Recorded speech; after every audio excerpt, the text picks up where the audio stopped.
ఏ, మా మనవరాలు సంతానలక్ష్మి ఫోన్ చేసింది ఏటో అడుగుదాం. అమ్మాయి సంతానలక్ష్మి మనవరాలా బాగున్నామ్మా? అరే ఏంట్రా చాలా రోజులు ఫోన్ చేసావు? బాగుందా మీ కాపురం ఫ్యామిలీ? మార్కెట్కి అది వెళ్ళి సామాన్లు తెస్తున్నావా?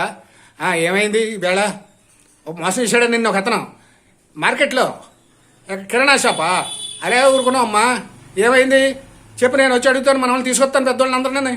అలా జరగడానికి ఏం లేదు ఇప్పుడు రోజుల్లో మోసాలు. ఏం ఏం జరిగింది నాకు చెప్పు వివరంగా. పంచదార ప్యాకెట్టు కొనవా? KG packet ఎంతది?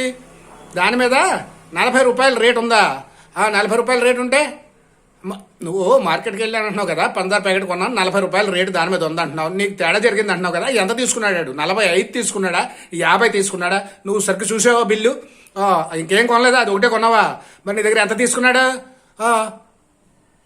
30 రూపాయలు తీసుకున్నాడా? అంటే 10 రూపాయలు తక్కువ తీసుకున్నాడు. అది తేడా. ఆ తేడా అడగడానికి నన్ను రమ్మంటున్నావా? మనవరాలా, నీకు అర్థం అవ్వలేదా? 10 రూపాయలు మనకు మిగిలింది కదే, అయినా తేడా తేడా అంటావా? 40 రూపాయలు ఉంటే 30 రూపాయలు తీసుకోవడం ఏంటి? అది తేడాయే కదా అంటున్నావా?